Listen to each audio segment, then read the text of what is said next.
ఏం పర్లేదు. యేసుప్రభు మాత్రం యా ఊరికి పోడి ఈడే ఉంటాడు మనతో. ఆయన ఉంటే చాలు మనకి. పిల్లలందరినీ పంపించమ్మా, డిస్టర్బ్ చేయకుండా. ఓకే, ఎవరైనా చదువుతారు? ఎవరి డ్యూటీ చదవండి. నా యందు మీరును మీ యందు నా మాటలను నిలిచి ఉండిన ఎడల మీకేది ఇష్టమో అడుగుడి, అది మీకు అనుగ్రహింపబడును. ఓకే, సో మీకు బాగా తెలుసు పిల్లరా. మరి ప్రతి శుక్రవారము మనము వాయిస్ సరిగా ఉందో చూసుకోండి. నాయన రామకృష్ణ, థ్యాంక్ యూ లార్డ్. చూడండి, రీసౌండ్ రాకుండా. ఇక్కడ మైక్లో ఇయర్ ఫోన్స్లో బాగా వచ్చాయి. Thank you lord, thank you Jesus, thank you holy spirit. Okay, so మనము ప్రార్థన గురించి నేర్చుకుంటా ఉన్నాం. ప్రార్థన గురించి నేర్చుకోవడం చాలా అవసరం పిల్లలు. ఎందుకంటే ప్రతి క్షణము మనము ప్రార్థనలు జీవించాల్సిన వారము. నా జీవితం ఈ భూమి మీద ప్రార్థన చేయడానికి ఉంచబడింది. ప్రార్థనలోనే మనం స్తుతిస్తాం, ప్రార్థనలో మనము దేవుడిని ప్రేమిస్తాం. అన్ని ప్రార్థనలోనే జరుగుతాయి. కానీ ముఖ్యమైన నా బాధ్యత ప్రార్థనలో మీరు నేను అనుక్షణం నిమగ్నమై ఉండాలి. ప్రార్థన అంటే ప్రార్థన ద్వారా మనం పరిపాలిస్తాం లేదా. మనం చెప్పాను, నేను సృష్టించబడినదే పరిపాలించేదానికి. ఓకే, సో ప్రార్థన గురించి మీరు అర్థం చేసుకుంటే యాక్చువల్లీ జీవించే విధానం అర్థమవుతుంది. ప్రార్థన గురించి మీకు అర్థం కాకుంటే ఏం చేయాలో దినమంతా, ఎలా నేను రక్షింపబడిన నా బాధ్యత వింటానారా, నా బాధ్యత ఏమి అని మీకు అర్థం కాదు. సో అందుకే జాగ్రత్తగా వినండి. మనం ఆల్రెడీ 3rd పాయింట్లో ఉన్నాం. మనము ఫస్ట్ 2 పాయింట్స్ ఆల్రెడీ కవర్ చేశాం. ఎందుకు ప్రార్థన చేయాలా, ప్రార్థన చేసేటప్పుడు విశ్వాసంతో ప్రార్థన చేయాలని అయిపోయింది. 3వ సెక్షన్లో ఉన్నాం. డైరెక్ట్గా 3వ సెక్షన్లో వెళ్దాం. ఓకే, సైలెంట్లో పెట్టుకోండి మొబైల్ని. సో 3వ సెక్షన్ ఏంటమ్మా? Steps for answered prayers. అమ్మ వింటారా? నేను చెప్పే జాగ్రత్తగా వింటే మీకు ఒక అర్థం, మీ జీవితానికి ఒక ప్రాపర్ అర్థమవుతుంది ఎట్లా జీవించాలనేది. ప్రార్థన అర్థం చేసుకుంటే జీవించే విధానం అర్థమవుతుంది పిల్లరా. ఓకే, సో జాగ్రత్తగా వినండి. 3వ పాయింట్లో ఉన్నాం మనము. ఏంటది? Steps for answered. అంటే జవాబు, నీకు ప్రార్థనలో జవాబు పొందుకోవాలంటే తీసుకోవాల్సిన స్టెప్స్, ఓకే, చేయాల్సిన పనులు. ఓకే, సో ఆ పాయింట్లో ఉన్నాం మనము. క్రైస్తవుల మధ్య ఒక ఆలోచన చాలా మంది దగ్గర ఉంటుంది పిల్లరా, మనకు కూడా ఉండొచ్చు. చాలా మంది క్రైస్తవులు ఇలా ఆలోచిస్తుంటారు. ఏమంటారంటే, దేవుడు మనం ప్రార్థించినప్పుడు, నేను విన్నాను కూడా ప్రీచింగ్ లో, ముందు కూడా విన్నా, ఇప్పుడు కూడా అప్పుడప్పుడు కొంతమంది చెప్తా ఉంటారు అనమాట. ప్రార్థన చేసినప్పుడు దేవుడు కొన్నిసార్లు ఎస్ అంటాడు, కొన్నిసార్లు నో అంటాడు, కొన్నిసార్లు దేవుడు జవాబు ఇయ్యడు, లేకుంటే పట్టించుకోలే. లైక్ జవాబు రాదు, జవాబు వస్తుంది అంటే ఒకసారి ఎస్, ఒకసారి. అది అబద్ధం పిల్లరా, బైబిల్లో లేదు అది. ముఖ్యంగా ప్రేయర్ ఆఫ్ పిటిషన్, మనం ప్రార్థన, విజ్ఞాపన ప్రార్థనలో 100% మనకు ప్రతి ప్రార్థనకు జవాబు ఉంటుంది. ఎందుకంటే మనము ప్రేయర్ ఆఫ్ పిటిషన్ లో మనము ప్రార్థన చేసినప్పుడు దేవుని యొక్క వాగ్దానం మీద ప్రార్థన చేస్తాం కాబట్టి ఎస్ నో ఉండదు, ఓన్లీ ఎస్ఏ ఉంటుంది. నువ్వు రూల్స్ అండ్ రెగ్యులేషన్స్ ప్రకారం చేస్తే, నువ్వు దేవుడు పెట్టిన కండిషన్స్ ప్రకారం ప్రార్థన చేస్తే 100% జవాబు ఉంది. యాక్చువల్ చెప్పాలంటే ఆల్రెడీ జవాబు ఇచ్చిన దాన్ని మనము ప్రార్థనలో పెడతాం కాబట్టి నువ్వు అనేది ఉండదు, ఎస్ అనేది ఉండదు. లేదంటే రేపు చేస్తాంలే అనేది ఉండదు, చేయలేనులే అనేది ఉండదు. ప్రేయర్లో నువ్వు ప్రార్థన దేవుడు చెప్పినట్లుగా నువ్వు చేయగలిగితే, రూల్స్ అండ్ రెగ్యులేషన్స్ పాటిస్తే, ఆ స్టెప్స్ నువ్వు తీసుకుంటే, ఏం స్టెప్స్ తీసుకోవాల ప్రార్థనలో, ఆ స్టెప్స్ తీసుకొని నువ్వు చేస్తే 100% రిజల్ట్ ఉంది నీ ప్రతి ప్రార్థనకి. నువ్వు పెట్టే ప్రతి వాగ్దానము నెరవేర్చే బాధ్యత దేవునికి ఉంది. అందుకే దేవుడే ప్రార్థనని కనుక్కోండేది. అమ్మా, దేవుడే ప్రార్థన ఇంట్రడ్యూస్ చేసింది. నువ్వు చెప్పలేదు దేవునికి, నేను ఒక మంచి ఐడియా ఇస్తాను, నా మాట నేను చెప్పేసి దేవునికి.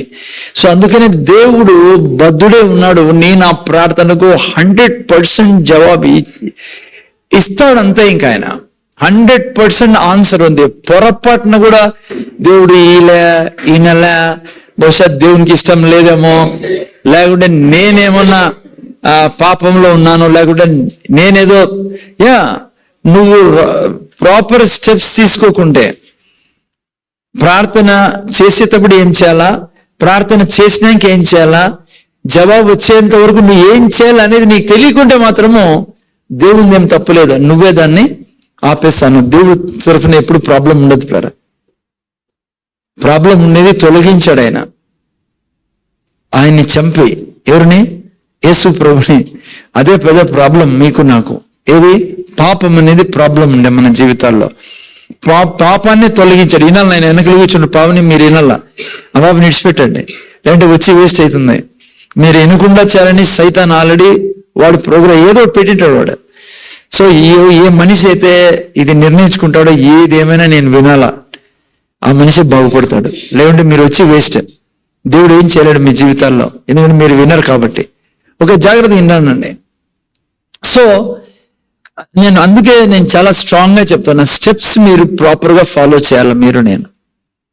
ఓకే, సో నేను ఆల్రెడీ 6 స్టెప్స్ నేర్చుకున్నాం. ఆల్రెడీ చెప్పాను నేను మీకు, 6 పాయింట్స్ చెప్పా. ఇవి ఫాలో చేయాలి ప్రార్థన చేసేటప్పుడు కానీ చేసినాక కానీ. ఫస్ట్ ఇదేంటి, చాలా ఇంపార్టెంట్ ఏదంటే ఫస్ట్ స్టెప్ పిల్లరా. ఆడే సగం మంది క్రైస్తవులు ఫ్లాట్ అయిపోతారు. ఎక్కడ? ఫస్ట్ స్టెప్ లోనే, మొదటి స్టెప్ లోనే ఫెయిల్ అయ్యే వాళ్ళు చాలా మంది ఉన్నారు. ఏం చెప్పండి అది? కన్విన్స్ కావడం. దేవుడు ప్రార్థనకు జవాబిస్తాడు. దేవుడు ప్రార్థన వినే దేవుడు. నేను ఆల్రెడీ చెప్పా, దేవుని యొక్క రెప్యుటేషన్ మన ప్రార్థనల మీద ఆధారపడి ఉంది. అందుకే 17 దీని తర్వాత వాక్యంలో ఏమన్నాడు? ఓకే, 7వ వాక్యం పెట్టినాయన. 7వ వాక్యం ఇప్పుడు నేను చదవలేను. నేను ఆల్రెడీ చెప్పా, నువ్వు రూల్స్ అండ్ రెగ్యులేషన్స్ ఫాలో చేస్తే, ప్రార్థన యొక్క రూల్స్ అండ్ రెగ్యులేషన్స్, బైబిల్ ఏమంటుంది? నా యందు మీరును మీ యందు నా మాటలు నిలిచి ఉండలా. నేను చెప్పినట్లుగా నువ్వు చేస్తే, నా రూల్స్ అండ్ రెగ్యులేషన్స్ నీలో, నా కండిషన్స్ నువ్వు చేస్తే, మీకు ఏది ఇష్టమో అడుగుడి, నేను ఆలోచిస్తా తర్వాత ఇయ్యాలో వద్దనిలే, అది మీకు అనుగ్రహింపను. అది 7th, అది ఫస్ట్ పాయింట్. అది కండిషన్స్ చాలా అవసరం. 2 తర్వాత 8వ వాక్యం, కన్విన్స్ అయి ఉండాలా. ఎందుకు చాలా మంది ప్రార్థన చేయరు? ఎందుకు చాలా మంది నిద్రను ఎక్కువ ప్రేమిస్తారు? పొద్దున్న టైంలో ప్రార్థనలో గడపరు.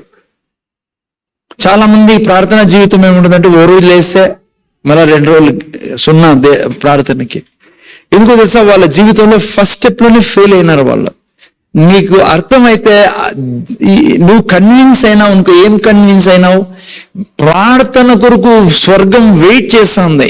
నా ప్రార్థన కొరకు స్వర్గం అంతా కాసుకుని, నా దేవుడు కాసుకొని ఉన్నాడు. అసలు నేను సృష్టించబడిండేదే ప్రార్థన చేయడానికి. నా ప్రార్థనకు చాలా గౌరవం ఉంది. నా ప్రార్థన మీద చాలా మంది జీవితాలు ఆధారపడి ఉన్నాయి. నేను యవ్వనస్తులు, మీరు ముగ్గురు ముందర చూడాలి, ఎప్పుడు పైకి చూడాలి మీరు. నా ప్రార్థన మీద చాలా చాలా దేవునికి ఆశలు ఉన్నాయి. ఖచ్చితంగా నా ప్రార్థనకి దేవుడు వింటాడు, ఖచ్చితంగా జవాబిస్తాడు. అది నువ్వు ఫస్ట్ కన్విన్స్ కావాలా. ఎందుకంటే నేను చెప్పాను కదా, ఈ వాక్యంలో రాయబడింది, మీరు బహుగా ఫలించడం వలన నా తండ్రి మహిమపరచబడు. నువ్వు అర్థమైందా? నీకు జవాబు ఇవ్వడం వల్ల ఆయన మహిమ దాని మీద ఆధారపడి ఉంది. నువ్వు ప్రార్థన ద్వారా, నీ జీవితంలో నువ్వు ప్రార్థన ద్వారా పొందుకోవడం ద్వారానే ఆయనకు గౌరవం ఉంది. అందుకనే ఫస్ట్ పాయింట్ చాలా ఇంపార్టెంట్ పిల్లరా. అందుకే యేసుప్రభు ప్రార్థన చేసి చూపించాడు మనకి భూమి మీద. దేవుడే ఉండి కూడా మనిషిగా వచ్చినప్పుడు మనిషి యొక్క ప్రథమ కర్తవ్యం ప్రార్థన చేయడం. ముఖ్యంగా మనం రక్షింపడిన వాళ్ళం. నేను ఈరోజు లూకా సువార్తలో చదువుతాను, అది మీ ముందు పెట్టాలని నేను నిర్ణయించుకున్నాను. నేను నా బైబిల్ స్టడీ లూకా సువార్తలో జరుగుతుంది. ఓకే, ఎక్కడ రాబడిందంటే అది లూకా సువార్త 11 తీయండి. చూడండి, కన్విన్స్ కోసం నేను జస్ట్ ఒక వాక్యం చదివి ముందుకెళ్తాను. ఎవరిని చదువుతారు? లూకా సువార్త 11వ అధ్యాయంలో 5వ వాక్యం నుంచి మీరు చూసినట్లయితే మరియు చూడండి, ఆయన ఒక ఉదాహరణ ఇస్తున్నాడు ప్రార్థన గురించి. మరియు ఆయన వారితో ఇట్లా నేను, మీలో ఎవరికైనా ఒక స్నేహితుడు ఉండగా అతడు అర్ధరాత్రి వేళ ఆ స్నేహితుని వద్దకు వెళ్ళి, స్నేహితుడా నాకు 3 రొట్టెలు బదిలిమ్ము, నా స్నేహితుడు ప్రయాణం చేయొచ్చు మార్గంలో నా యొద్దకు వచ్చి ఉన్నాడు, అతనికి పెట్టుటకు నా యొద్దకు ఏమీ లేదని అతనితో చెప్పినాడు. అలా ఒక స్నేహితుని దగ్గర పోయి ఒక వ్యక్తి పోయి తన స్నేహితునితో నాకు కొన్ని రొట్టెలు కావాలా, ఫ్రెండ్ వచ్చాడు నాకు అని అడుగుతున్నాడంట, రొట్టెలు అడిగకపోయినాడు. తర్వాత ఏమన్నా నా స్నేహితుడు తర్వాత అతడు లోపలే ఉండినను తొందర పెట్టవద్దు, తలుపు వేసి ఉన్నది, నా చిన్నపిల్లలు నాతో కూడా పండుకొని ఉన్నారు, నేను లేచి ఇవ్వలేనని చెప్పునా. ఆ తర్వాత చూస్తే మీరు, అతడు తన స్నేహితుడు అయినందున లేచి ఇయ్యక పోయినను, ఆయనకి ఇష్టం లేదు ఇచ్చేదానికి, ఎందుకంటే పడుకొని ఉన్నాడు పిల్లలతో పాటు, ఇష్టం లేదంట. కానీ ఈ స్నేహితుడు ఏం చేస్తున్నాడు, అతడు సిగ్గుమాలి మాటి మాటికి అడుగుట వలనైనను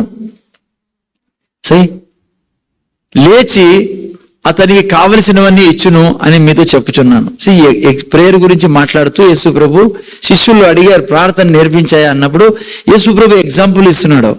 ప్రార్థన ఎట్లాదంటే, సపోజ్ ఎవరైనా వచ్చి ఇట్లా అడిగినప్పుడు ఇచ్చే మనసు లేదు, కానీ ఎదుటోడు మాటికి భంగపోతాను అనుకో, అక్కడ రాయబడిన సిగ్గుమాలి మాటి ఎట్లా వాడు కూడా ఏం చేస్తాడు, లేచి ఇస్తాడు అని. తర్వాత అంటాడు, ఆ తర్వాత ఈ వాక్యం తర్వాత, అటువల్లే మీరును, మన దేవుడు మాటి సిగ్గు ఇడిచి అలగడిచిన పనిలే అంటాడు. అటువల్లే మీరును అడుగుడి మీకు ఇవ్వబడును, వెదుకుడి మీకు దొరుకును, తట్టుడి మీకు తీయబడును. ఆ తర్వాత ఇంకో మాట అంటాడు, అడుగు ప్రతివానికి, వెదుకు వానికి దొరుకును, తట్టువానికి తీవనని మీద చెప్పుచున్నాను అని ఇంకో మాట అంటాడు. మీలో తండ్రి అయిన వాడు తన కుమారుడు చేపనడిగితే చేపకు ప్రతిగా పామునిచ్చిన, గురుడిని అడిగితే తేలునిచ్చిన. ఆ తర్వాత కాబట్టి మీరు చెడ్డవారే ఉండేవు. గుర్తుపెట్టుకోండి గారా, అలా మనం చెడ్డవాళ్ళండి మనం ఏం చేస్తాం, ఎప్పుడు మేలు కోరుకుంటా అంటాం పిల్లలకి. చూసారు ఎవరైనా మన చేపను అడిగితే నిజంగా పాము తెచ్చేసాడతారని.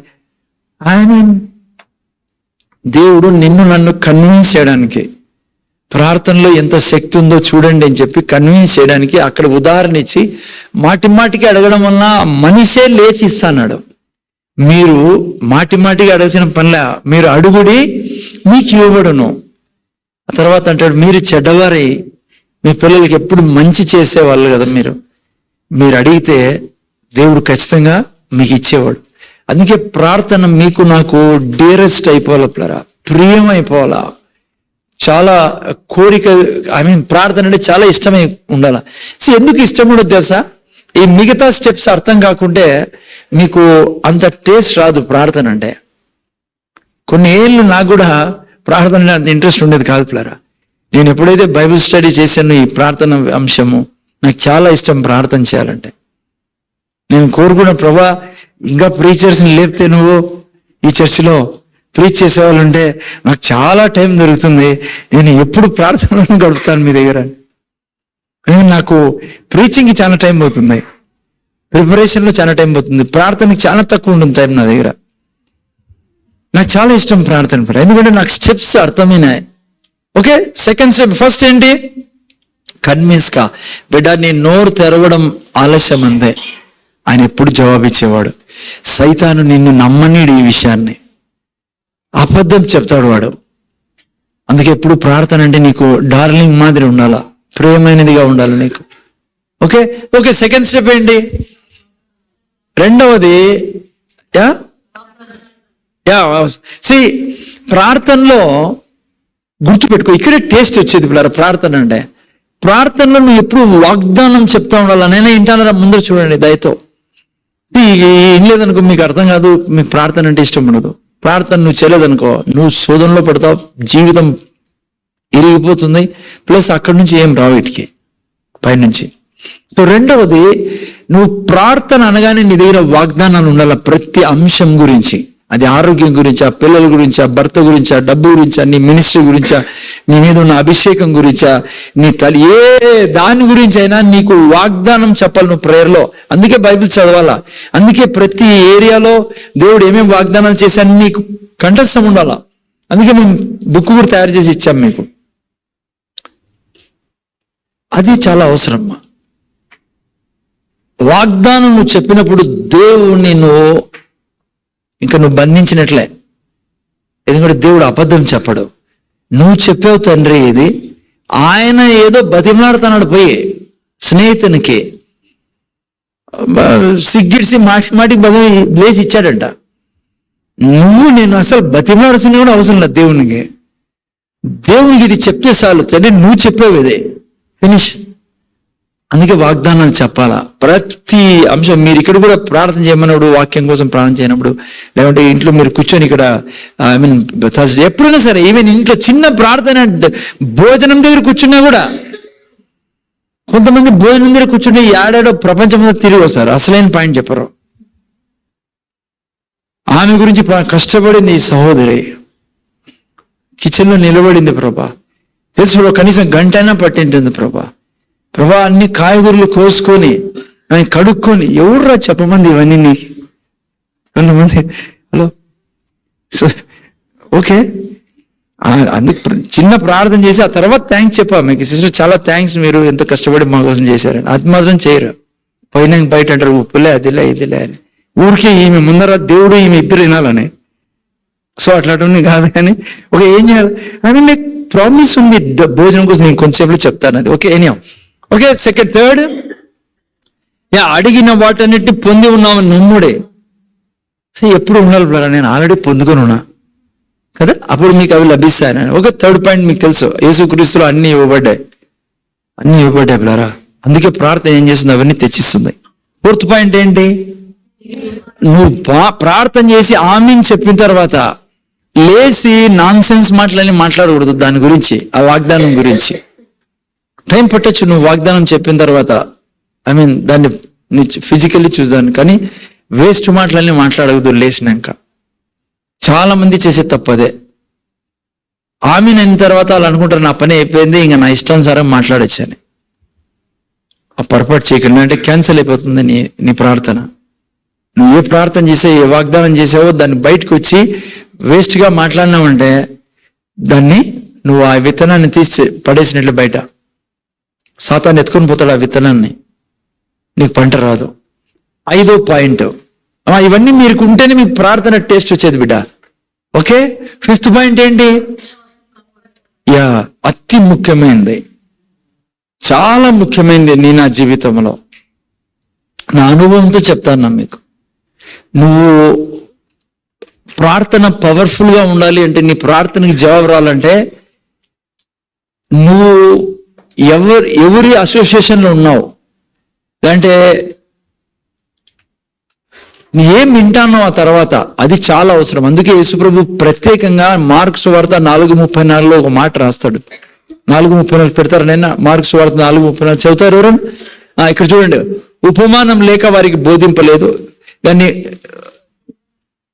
4:24 దీంట్లోనే. మరియు ఆయన మీరేమి వినుచున్నారో జాగ్రత్తగా చూచుకొనుడి. చూసారా, ఎందుకు జాగ్రత్తగా చూసుకో? చాలా చాలా డిపెండ్ అయి ఉంది నువ్వు ఎవరిది ప్రీచింగ్ వింటాన్నావో. నేను ఏ సంఘం కాపరిగా మీకు చెప్తాను, నాకు తెలియదు నువ్వు ఎవరికైనా నాకు తెలియదు, కానీ బట్ డేంజరస్ థింగ్ తెలుసా నీకు, నువ్వు ఏ ప్రీచర్ది వింటాను. నువ్వు అందరూ ప్రీచర్సే కదా, అందరూ బైబిల్తో చెప్తారు కదా అని ఎప్పటికీ అనుకోవద్దు. అందుకే చాలా చెడిపోతాం మనం క్రైస్తవులము. నీకు రెవల్యూషన్ నాలెడ్జ్ వాక్యంలో దాగి ఉన్నది, లోపల దాగి ఉన్నది చెప్పాలా. అందుకే వాక్యం చంపుదనంగా రాయబడింది. Letter kills, spirit gives life అని. తెలుగులో ఏం చెప్తారు తెలుగులో? లెటర్ కిల్స్, అక్షరము చంపేస్తుంది, ఆత్మ. సో నిజంగా చెప్తాను, చాలా మంది నేను కొద్ది రోజులు చెప్తాను, నేను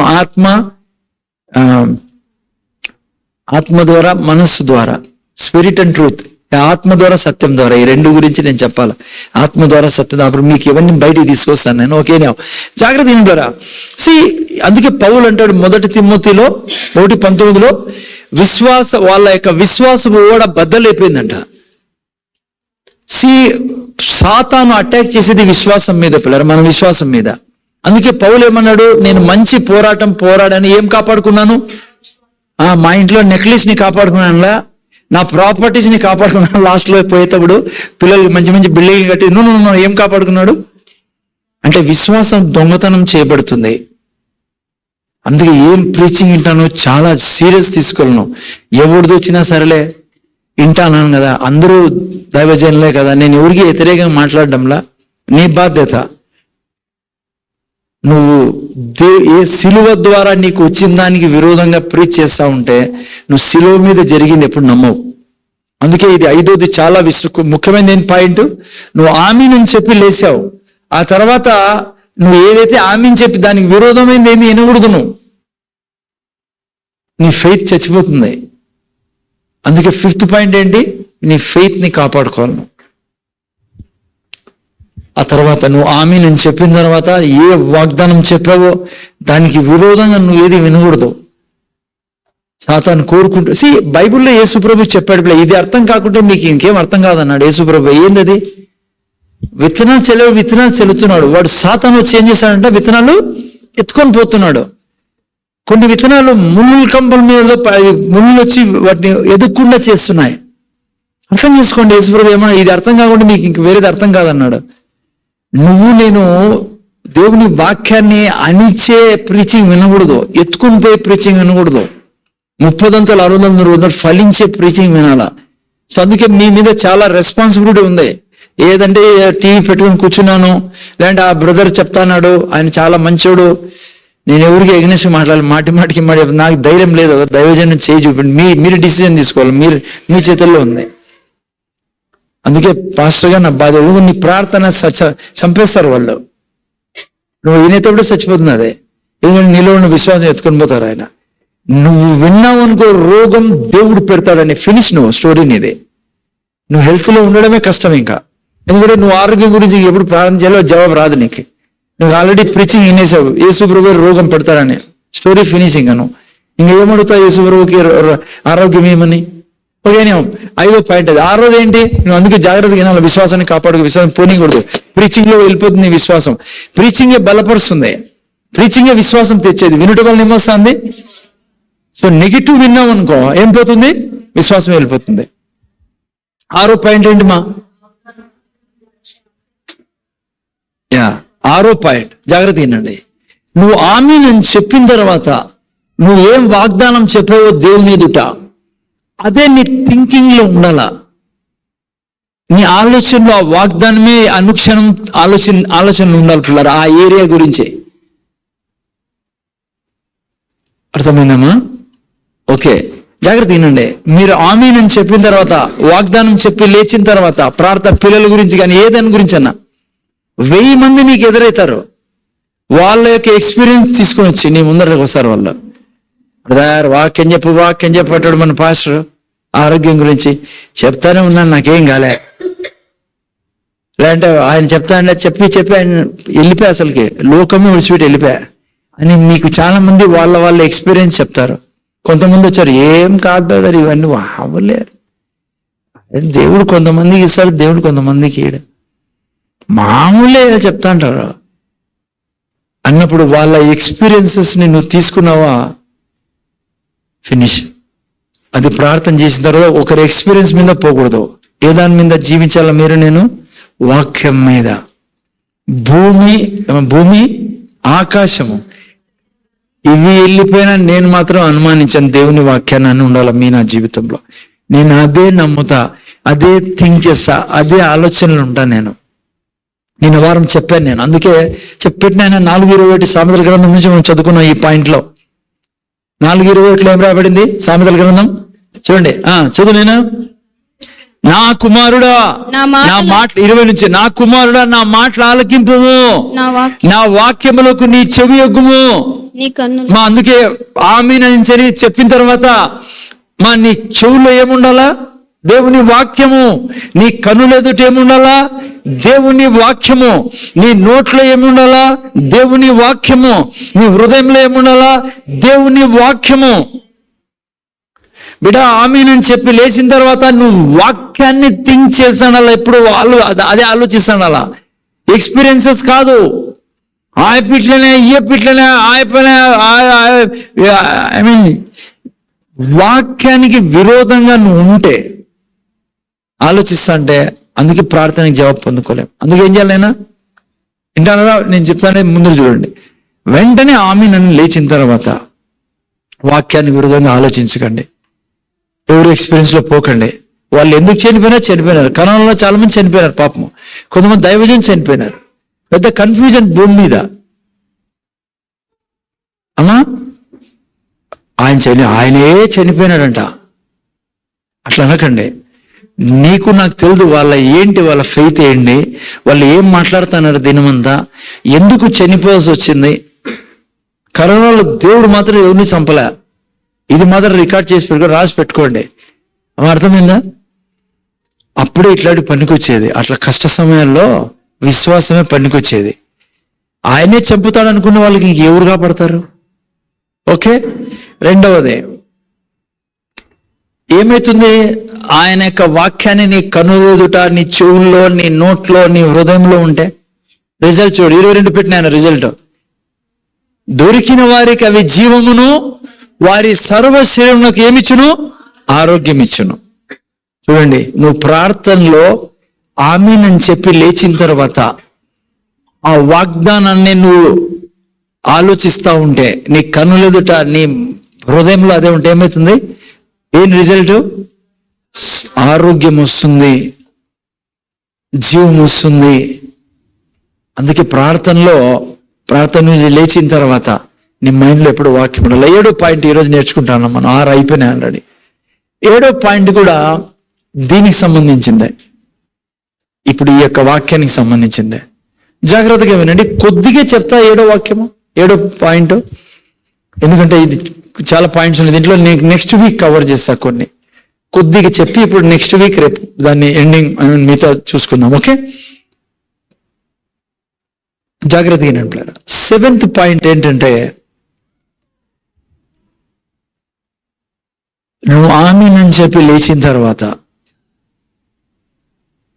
ఆ తర్వాత నువ్వు ఏ వాగ్దానాన్ని అక్కడ విత్తావో ప్రార్థనలో, అది ఏ విషయమైనా సరే, అది కొన్ని ఉదాహరణ నేను ఇస్తాను మళ్ళా విశ్లేషణ చేసినప్పుడు. ఆ వాగ్దానాన్ని నువ్వు మెడిటేట్ చేస్తా ఉండాలా ప్రతి క్షణం.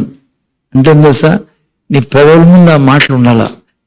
రెండవది అతి ఇంపార్టెంట్, 7వ పాయింట్ చాలా ఇంపార్టెంట్, చాలా చాలా ఇంపార్టెంట్. 7వ పాయింట్, నువ్వు చూడాలా దాన్ని.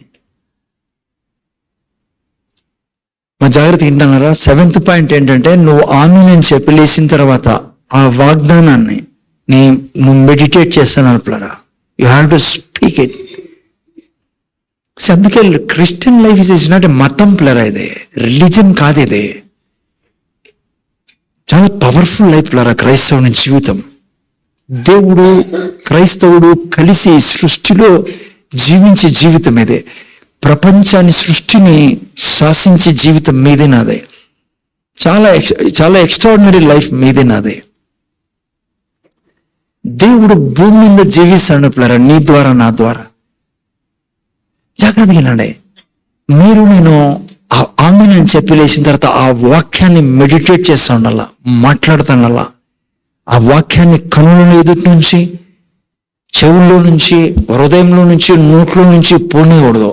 అంత మాత్రమే కాదు, ఆ వాక్యాన్ని నువ్వు చూడాలా, నువ్వు ప్రొసెస్ కావడం చూడాలి. ఆ వాక్యాన్ని నీ జీవితంలో చూడాలి, నీ శరీరంలో చూడాలి, నీ కుటుంబంలో చూడాలా. ప్రతి క్షణం ఇదే ప్లర నా జీవితం. చూడండి ఎంత ఎక్స్ట్రాడినరీగా ఉంటుందో తెలుసా నీ లైఫ్. అందుకే సామాన్య మనుషులం కాదు మీరు నేను. సామాన్యుల మీరు నేను జీవించడానికి లేదు ప్లరా మన జీవితం. అటువంటి జీవితం కాదు మంది. మా ఇంటానవా, నా జీవితము బయట ఉన్నారే వాళ్ళతో మీరు నేను పోల్చుకునేకి లేదు. అందుకే మనం వెలుగే ఉన్నాం ఈ లోకానికి. మీరు నేను ఈ భూమికి ఉప్పై ఉన్నాం ప్లరా. మన ద్వారానే ఈ భూమి నిలబెడతా ఉండేది ఈరోజు. బయట వాళ్ళకి అర్థం కాకపోవచ్చు, చాలా మంది క్రైస్తవులకు కూడా అర్థం కాదు. జాగ్రత్తగా వినండి. హలో, నువ్వు ఎక్కడున్నావో ఈరోజు, నువ్వు ఎక్కడికి చేరాలనుకుంటున్నావో అక్కడ చేరేదానికి నీకు నాకు అవసరం ఏందో తెలుసా? నేను దాన్ని, ఆ వాగ్దానాన్ని మెడిటేట్ చేయడము. అని నువ్వు ఏదైతే కోరుకున్నాడు ఉండి అది తీసుకునే దానికి, ఆ స్థానానికి చేరేదానికి, ఆ పొజిషన్లోకి నువ్వు రావాలంటే నువ్వు ఆమేన్ చెప్పి లేచిన తర్వాత ఆ వాక్యాన్ని నువ్వు మెడిటేట్ చేస్తూ, కేవలం మెడిటేట్ చేసి సరిపోదు, అది నువ్వు ప్రొసెస్ కావడం చూడాలా. అందుకే ఈ యొక్క వాక్యంలో రాయబడింది, 21 పెట్టిన దీంట్లోనే, let not depart God's word. చూడు ఏం రాబడి తెలుగులో, నీ కన్ను ఎదుటి నుండి, అమ్మా జాగ్రత్త ముందు చూడండి, నేను నీ కన్ను ఎదుటి నుండి తొలగిపోనీకు. నువ్వు ఆమేన్ అని చెప్పి లేచిన తర్వాత ఆ వాక్యంని నువ్వు మెడిటేట్ చేస్తాను, అలా నువ్వు పలుకుతూ ఉండాలి బిడ్డ. దానికి విరోధంగా అటాక్ జరుగుతుంది. అది యేసుప్రభు అన్నాడు, ఇది నీకు అర్థం కాకుండా మిగతా అర్థం కాదు నీకని. ఎందుకంటే వాడు వస్తాడు దీన్ని తీసుకొని పోయేదానికి, వాడు కంపల్ని పంపిస్తాడు, రకరకాలుగా ప్రయత్నం చేస్తాడు. అది బయటికి వదిలేయాలి నువ్వు వాక్యాన్ని, ఆ వాగ్దానాన్ని నువ్వు చెప్పాలా ఇది జరగదని నీ నోటితో. అప్పుడు ఆయన ఏం చేయలేడని. అందుకే నేనేం చేయాలా? మెడిటేట్ చేసే దాంతో పాటు ప్రొసెస్ చేయడం చూడాలా, అది రావడం. దేవుని యొక్క వాగ్దానం ఏంటో తెలుసా? దేవుడు నిన్ను చూస్తున్నాడు, దాంట్లో నుంచి నువ్వు ఎవరై ఉన్నావో. ఓకే, హలో, ఆరోగ్యం గురించి వాగ్దానం చేశాడు దేవుడు అంటే దానికి అర్థం తెలుసా? దేవుడు నిన్ను ఆ విధంగా చూస్తున్నాడు. అందుకే నువ్వు చూడాలి ఆ విధంగా. అందుకే వాగ్దానం ఇచ్చింది అది. చాలా మంది ప్రార్థన అంటే, జనరల్లీ నేను కూడా అనుకునేవాడిని, దేవుని దగ్గర పోతాను నేను, నా కష్టం అంతా చెప్పుకొని ఏడుస్తాను ఆయన దగ్గర. అప్పుడు ఆయన దయతో కనికరంతో నిండి ఇంత ఏడుస్తున్నాడు కదా వీడు అని జవాబిస్తాడు అనుకుంటా. ఏళ్ళ క్రితము ఎప్పటికీ రాదు జవాబు. ముందు చూడండి, నేను ఏడ్చడం మంచిదే, నేను ఇప్పటికీ ఏడుస్తా, తప్పేం లేదు. రాయి అయితే ఏడుస్తుందో, మనుషులం కాబట్టి ఏడుస్తాం. మనం ఎమోషనల్, తప్పకుండా ఏడ్చాలా. నా వింటానవా? మంచిది, నేను దాన్ని నెగిటివ్గా తీసుకోమనడంలా. కానీ ఇది ఉండకూడదు నీ మనసులో. హలో, ముందర చూడైనా ఏది ఉండకూడదు? ఆయనతో ఏడుస్తాను నేను. ఆ కన్నీరు కార్చడం వల్ల ఆయన కరిగిపోయి జవాబిస్తాడు. జరగని పని అది. అది క్లియర్ చేసుకోవాలి ఫస్ట్ నేను. ఓకే, నువ్వు ఎంతన్నా ఏడ్చు, ఉపవాసం ఉండు, ఇవన్నీ మంచివి, చాలా మంచివి. నేను చేస్తా, మీరు చేయాలా, ఏడ్చాలా. రక్షణ లేని వాళ్ళని చూసో, అనారోగ్యం చూసో, చిన్న బిడ్డలు, ఇంకా పుట్టిన బిడ్డలకి అనారోగ్యం వస్తుంది. నాకు ఫోన్లు వస్తుంది. ఆ పాప ఏం పేరు, అమ్మ పేరు, ఈరోజు మెసేజ్, విశ్వాసరత్నమ్మ. ఆ చిన్న పిల్లోడు వాడు, వానికి వెంటిలేటర్లో పెట్టారంట. ఇన్నప్పుడు ఎంత బాధేస్తుంది, ఖచ్చితంగా కన్నీరు వస్తుంది. But what I want to say is, that will not bring answer, that will not bring miracle in his life. ఆ పిల్లోని జీవితంలో జాగ్రత్త. వాగ్దానం ఏంటంటే, దేవుడు నిన్ను ఎట్లా చూస్తాడో అది వాగ్దానం తెలియజేస్తుంది. ఎంతవరకైతే నువ్వు చూడవో ఆ వాగ్దానాన్ని, నువ్వు ఏమై ఉన్నావో ఆ వాగ్దానం ద్వారా నీ జీవితంలో అది అనుభవించలేవు. చాలా ముఖ్యం రారా. కన్నీటి ప్రార్థన చాలా కన్నీటి ప్రార్థనతో జవాబు రాదు. మీరు అది ప్లీజ్ అర్థం చేసుకోండి. నువ్వు ఏం చూస్తున్నావు, ఏం చెప్తానో, ఏం చూస్తానో అది జవాబు తెచ్చేది. విశ్వాసం జవాబు తెచ్చేది. ఓకే, ప్రాక్టికల్ గా చెప్తాను. ఇప్పుడు వినండి. ఇప్పుడు అనారోగ్యంతో ఒక వ్యక్తి బెడ్ మీద పడి ఉన్నాడు. ఏం చేయాలి ఈ వ్యక్తి? 7th పాయింట్ ప్రకారం మనం చూసుకుందాం. బెడ్ మీద పడి ఉన్నాడు. ఓకే ఇట్లా చెప్తాను. షుగర్తో బాధపడుతా ఉన్నావు. మా సిస్టర్ ఏంటన్నావు బ్రదర్, రోజు టాబ్లెట్ తీసుకుంటేనే పని జరుగుతుంది, లేకుంటే ఆమె చాలా ఇబ్బంది పడుతున్నాను. లేదంటే బీపీ ఉంది, బీపీ టాబ్లెట్ తీసుకుంటేనే పని జరుగుతుంది. అలా పొజిషన్ అనుకునేది అనారోగ్య స్థితి. అమ్మ వింటానవా? లేకుంటే ఇంకేంటి, థైరాయిడ్ టాబ్లెట్ తీసుకుని తీరాలను, లేకుంటే సమస్య. ఇంకేమున్నాయి సిస్టర్? అమ్మా ఆస్తమా, లేదంటే ఓవర్ వెయిట్, అధిక బరువు ఉన్నావు, ఇంకేమో చాలా ఉన్నాయి లోకంలో. ఐ మీన్ లైక్ ఎంత ఇబ్బంది పడుతుంటారు వీళ్ళు. ఏం చేస్తాను? 7th పాయింట్ నేను మీకు చెప్పాలా, జాగ్రత్తగా బిడ్డ. ఈ స్థితిలో వెళ్తున్న నువ్వు దేవుని బిడ్డవే, అనారోగ్యం నీకు లేదు. ఏసై తిన్న దెబ్బల చేత నీకు స్వస్థత లభించింది. ఓకే, అది నీకు వాగ్దానం. జాగ్రత్తగా బిడ్డ. ఏం చేస్తావు? 7th పాయింట్ ఏంటి? నువ్వు మెడిటేట్ చేస్తా ఉంటావు అనుక్షణము. ఏమని? దేవుని వాగ్దానాన్ని. అదే సమయంలో నువ్వు చూస్తావు ఏంటి? సపోజ్ నీ థైరాయిడ్, నువ్వు టాబ్లెట్ తీసుకున్న వ్యక్తివి, నీ థైరాయిడ్ గ్లాండ్ ని చూస్తావు. నువ్వు దేవుని సామర్థ్యం ఆడ పనిచేయడం, దేవుని యొక్క శక్తి నీలో ప్రవహించడం, దేవుడే నీలో ఉంది. యేసు ప్రభు మనం దేవుని ఆలయింపులరా. నువ్వు చూస్తావు, నువ్వు చూడాలా. 7th పాయింట్ ఏంటి? నీ థైరాయిడ్ గ్లాండ్ మీద దేవుని సామర్థ్యం పనిచేస్తుంది, అది బాగా పనిచేస్తుంది.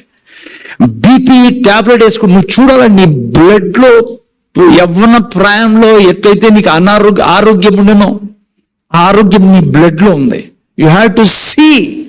నేను చూపిస్తాను బైబిల్లో నుంచి, ఈ వారం కొద్ది రేపు వారం కొద్ది వింటానండి. ఫస్ట్ బైబిల్లో నుంచి చూపిస్తాను మీకు ఇవి. You have to see your blood is, I mean healthy blood. Your bones are strong bones. నీ వెయిట్ ప్రాపర్ ఆ వెయిట్ ఉన్నది, నీకు ఉండాల్సిన ఐడియల్ వెయిట్ లో నువ్వు ఉన్నావు. ఎప్పుడైతే నువ్వు చెప్తావు, ఏం చెప్తావు? ముందు చూడండి బిడ్డ. యేసయ్యా, నువ్వు తిన్న దెబ్బల చేత నా శరీరం నిండా ఆరోగ్యం ఉంది.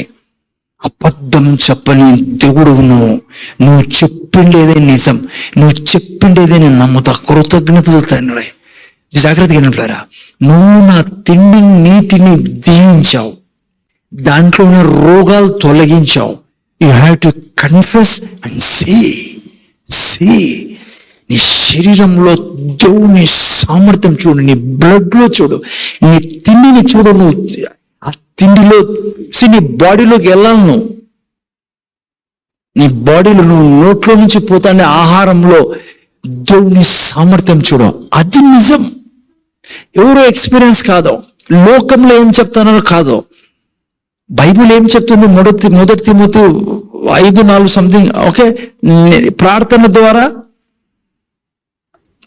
ద్వారా వాక్యం ద్వారా నీ తిండి పరిశుద్ధపరచబడుతుందని రాయబడింది. 2 తిమోతినా? ఓకే, ముందర చూడండి, మీరు ఇంటికి చూసుకోండి. ప్రార్థన ద్వారా ముందర చూడాలా, నీ తిండి నీరు దీవించబడతాయి. దేవుడు ఏమన్నాడు? నీ తిండి నీటిని నేను దీవించి నీ మధ్య నుంచి రోగాలు తొలగించేశాను. యేసయ్య తిన్న దెబ్బల చేత నీకు స్వస్థత లభించింది. నువ్వు ఆమెను చెప్పిన తర్వాత, ఈ వాగ్దానాలు తీసుకుని చెప్పిన తర్వాత నువ్వు మాట్లాడాలా, నోట్లో మాట్లాడాలా వాక్యాన్ని. అంతేకాదు, నీ శరీరంలో నువ్వు చూడాలా బిడ్డ దినమంతా. ఇది జీవించే విధానం. దీనివల్ల ఉండే రిజల్ట్ ఇంతంత కాదు. నువ్వు అటువంటి వ్యక్తి అయితే నువ్వు స్వస్థత పొందుకోవడం కాదు, నీలో నుంచి అనుక్షణం మహిమ బయలుదేరుతాడు. ఓకే, కేవలం ఆరోగ్యం గురించి చెప్పి, ఆరోగ్యం గురించే కాదు, ప్రతి ఏరియాలో ఇదే. సపోజ్ పిల్లల గురించి చెప్తానండి. పిల్లల గురించి ఏం రాయబడింది? ఉదాహరణ 37:25 దావీదు అంటాడు, నేను ఇంతవరకు నీతిమంతుల పిల్లలు భిక్షం ఎత్తుకోవడం చూడలేదు, వారు ఈ భూమి మీద బలవంతులై ఉంటారని రాయబడింది. ఇంకా నువ్వు ఎన్నన్నా తీసుకోవచ్చు పిల్లరా వాగ్దానాలని. వారు బైబిల్లో రాయబడింది, వారు దయాళులై దినమెల్లా అప్పు ఇచ్చేవారుగా ఉంటారని ఓ చోట ఇంకా చాలా ఉన్నాయి వాగ్దానం. ఏం చేస్తావు చెప్పు, జాగ్రత్తగా విను బిడ్డ. నువ్వు నోట్లో అనుక్షణం ఈ మాట రాలని బిడ్డల గురించి ఎన్నడే కానీ నెగిటివ్ మాటలు ముందు చూడు బిడ్డ, నెగిటివ్ మాట్లాడకూడదు. నువ్వు ఆమెను చెప్పి లేచిన తర్వాత నీ బిడ్డల్ని ఎంత పవర్ఫుల్ గా తయారు చేయొచ్చు తెలుసా నువ్వు. తండ్రి నువ్వు ఉన్నావు తండ్రి, నిన్ను నా బిడ్డలు ఈ భూమి మీద సైన్స్ అండ్ వండర్స్ గా ఉంటారని యేసునామములో. ఆ తర్వాత ఏం చేయాలి, నీ పిల్లల్ని చూడాలి. నీ పిల్లలు లక్షల మంది ముందర నిలబడి వాక్యం చెప్పడం చూడాల. నీ బిడ్డల్లో నుంచి మహిమ ప్రవహిస్తా అన్నట్లుగా, పేతురులో నుంచి ప్రవహించినట్లుగా. అర్థమైందా? పౌల నీ బిడ్డ రెవల్యూషన్ నాలెడ్జ్ ని ప్రీచ్ చేసేవాడు. నువ్వు చూడాల నీ బిడ్డలో నుంచి వెలుగు ప్రవహిస్తాను. నువ్వు చూడాల నీ బిడ్డలు బుక్ చదువుతా అంటే బుక్లో నుంచి జ్ఞానం పోతుంది. నువ్వు చూడాల నీ బిడ్డలు ఎగ్జామ్ రాస్తా అంటే షీట్లు నింపుతానట్లుగా. ఎందుకంటే బైబిల్ చెప్తుంది, నిన్ను తల స్థానంలో పెడతాను కానీ తూక స్థానంలో పెట్టానని. ఇది క్రైస్తవుడు జీవించే విధానం. ఏ విషయమైనా తీసుకొని, నీ జాబ్ గురించి, బిజినెస్ గురించి ఏదైనా నువ్వు చెప్తూ దేవుడు ఏం చెప్తానో నీ గురించి నువ్వు చూడాలా. ఊరికే ఆమెను చెప్పేసానులే, లేచిన తర్వాత ఇష్టానుసారంగా మాట్లాడతా, ఇష్టానుసారంగా నా యొక్క జీవితాన్ని జీవిస్తా, ఏంది ఆలోచించినా పర్లే, ఏంది చూసినా పర్లే, నా పిల్లోడు బయటికి పోయాడు, యాడ యాక్సిడెంట్ అవుతుందో, నా భర్త బయటికి పోయినాడు వసాడు రాడో, నా భార్య బయటికి పోయింది యాడ స్కూటర్ కింద పడుతుందో, ఇవన్నీ చల్లవు. నువ్వు ఆమెనని చెప్పి లేచిన తర్వాతే అసలైంది స్టార్ట్ అయ్యేది బిడ్డ. నువ్వు ప్రతి నిమిషం నీ నోట్లో నుంచి జీవం పోతా ఉండాలా, నీ భర్త, ఈ కుటుంబం గురించి, పిల్లల గురించి. అంతేకాదు, చూడ్డం నేర్చుకో. ఓకే, ఈరోజు నేను కేవలం 2 వాక్యాలు మీకు చెప్పాలా.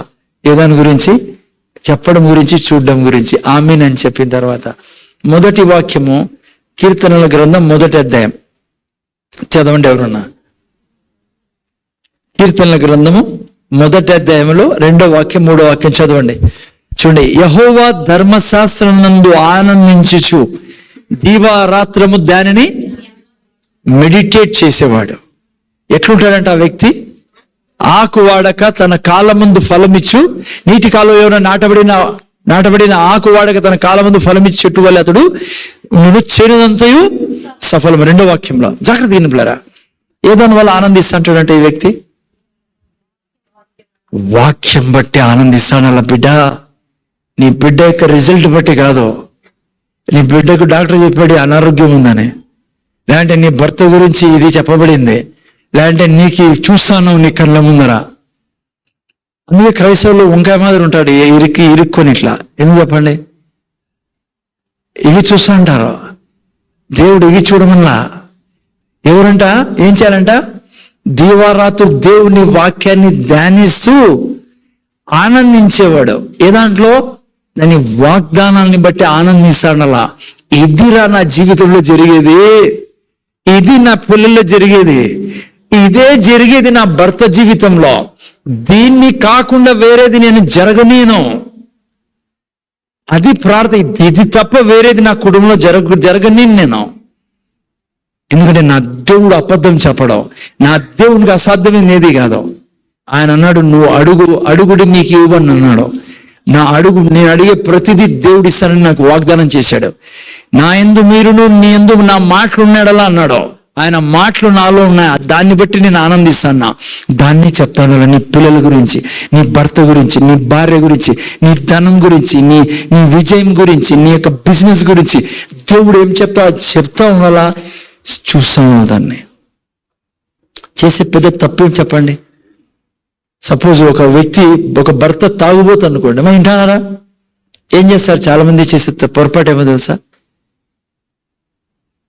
ప్రార్థనలో అడుగుతారు, ఆ తర్వాత ఏం చేయాలో తెలియదు. రెండవది, అందరికీ పోయి చెప్తారు. మా అర్థమైందా? అది కూడా నేను తప్ప అందరికీ చెప్పడం అంటే ప్రార్థన చేయమని. ఓకే, ప్రార్థన చేయమని చెప్తారు, తప్పనని నేను.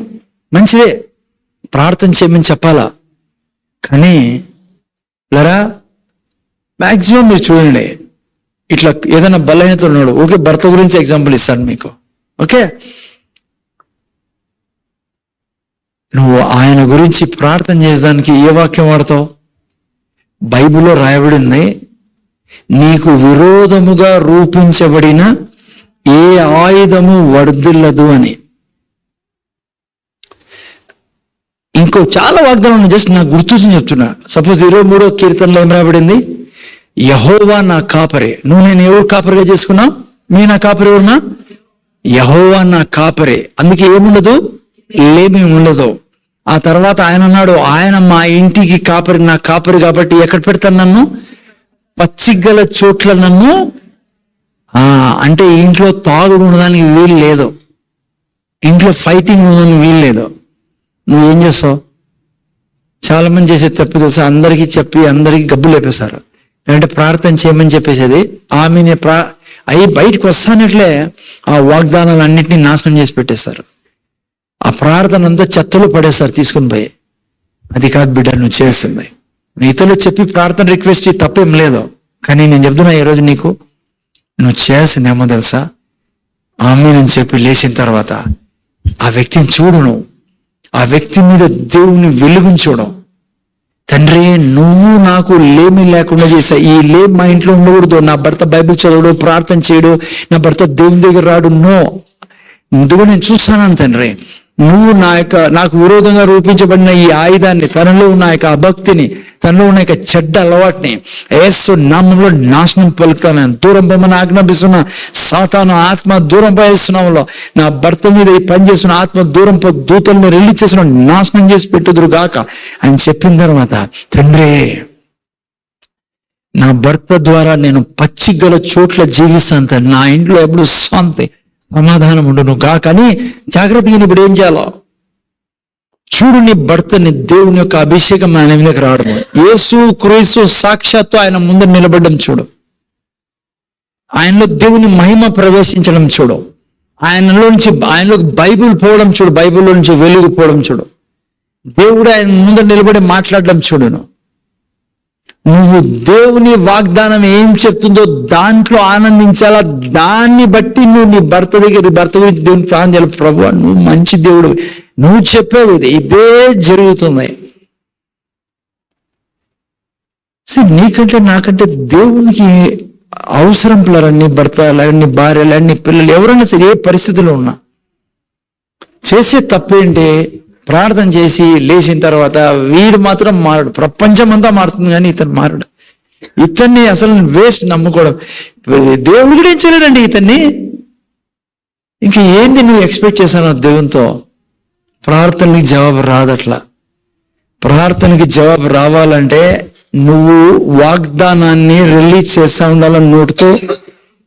ఓకే, రెండవది నేను చూడాలా. చేతులు చాలా ఖాళీగా ఉన్నాయి, నేను ఎగురుతాను అనుకో, ప్రభా ఏం చేసినావు, ఏంది నా ఇది చల్లదు, పని జరగవు అట్లా. అర్థమవుతుందా పిల్లరా? అందుకే ఆమె నిన్న తర్వాత అయిపోయా అనుకోద్దంటే అప్పుడే స్టార్ట్ అయ్యింది అది. అప్పుడు నువ్వు అంటావు, ప్రభా ఈ చర్చి ఏసునామములో 1000 రెట్లు అభివృద్ధి చెందుతుందని చెప్పడం కాదు, కేవలం ఇక్కడికి వచ్చే ప్రతి ఒక్కరునైనా ఉన్నత జ్ఞానంతో నింపబడి అపోస్తుల్లా తండ్రి, ఆది సంఘంలో ఉన్న అపోస్తుల్లా ఈ బిడ్డలు తయారైతున్నారు తండ్రి. అంతేకాకుండా చూడాలి, నేను నిరుత్సాహపడే అవసరమే లేదు. చీరలు ఖాళీగా ఉన్న నా ధ్యానం అంతా యాడా ఏదాన్ని బట్టి సంతోషిస్తాను నేను? ఆయన వాగ్దానాన్ని బట్టి. ఆయన తెచ్చేది పిల్లరా, ఆయన పని ఇదే. కానీ ఆయనకి ఏం కావాలా? విశ్వాసం కావాలా. నేను నిలబడాలి ఆయనతో పాటే. ఓకే, సో చాలా అవసరం పిల్లరా. ఓకే, కేవలం అంతసి నేను దేవునికి కోఆపరేట్ చేయాలమ్మా. ఆమె అని చెప్పి లేచిన తర్వాత నేను ఎల్లప్పుడూ ఇంకా వాక్యం చెప్పుకుంటూ ఎప్పుడైతే దేవునికి నేను కోఆపరేట్ చేశానో, డే అండ్ నైట్ నా నోట్లో అవే మాటలు ఉండాలా. సక్సెస్ మాటలే, విక్టరీ మాటలే, బ్లెస్డ్ మాటలే. ఆ తర్వాత చూడడం చాలా అవసరమ్మా. నువ్వు చూడడం ద్వారా వచ్చే మార్పులు ఇంతంద కాదు. ఓకే, రెండో ఎగ్జాంపుల్ మీకు చెప్తాను నేను, రెండోది వాక్యంలో నుంచి. ఓకే, ఈరోజు కొద్దిగా రేపు వారం కొద్దిగా మెయిన్ పాయింట్స్ అండి. రెండవది మీరు చూసినట్లయితే యెహోషువ గ్రంథంలోకి వెళ్దాం. యెహోషువ గ్రంథం 1:8 మీరు చదివినట్లయితే, సేమ్ సామెతల గ్రంథంలో ఏం చెప్పాడో దేవుడు 4వ అధ్యాయంలో ఏం చెప్పాడు? 4వ అధ్యాయం మనం చూసుకున్నాం. నీ కన్నులెదుటి నుండి వాక్యాన్ని పోనీకు, చెవుల్లో నుంచి పోనీకు, హృదయంలో నుంచి పోనీకు, నోట్లో నుంచి పోనీకు. అప్పుడు ఏం రిజల్ట్ ఏంటి? జీవమును, నీ సర్వ శరీరమునకు ఆరోగ్యం.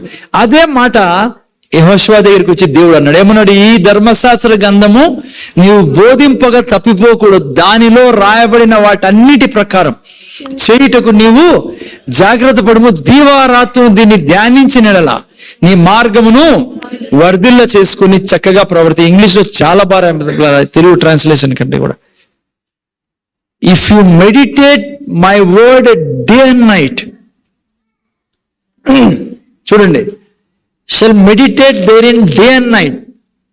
ఎన్కేజీవీలు పెట్టిన బాగుంది, జాగ్రత్త తింటానా? దీవారాత్రులు నువ్వు నా వాక్యాన్ని మెడిటేట్ చేస్తే,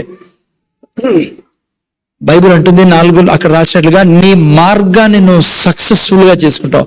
you will make your way prosperous and you will have good success. విజయం ఏడదాగి ఉంది బిడ్డ. నువ్వు ఎప్పుడైతే దేవుని వాక్యాన్ని ధ్యానించి ఆ వాక్యాన్ని చూస్తావో.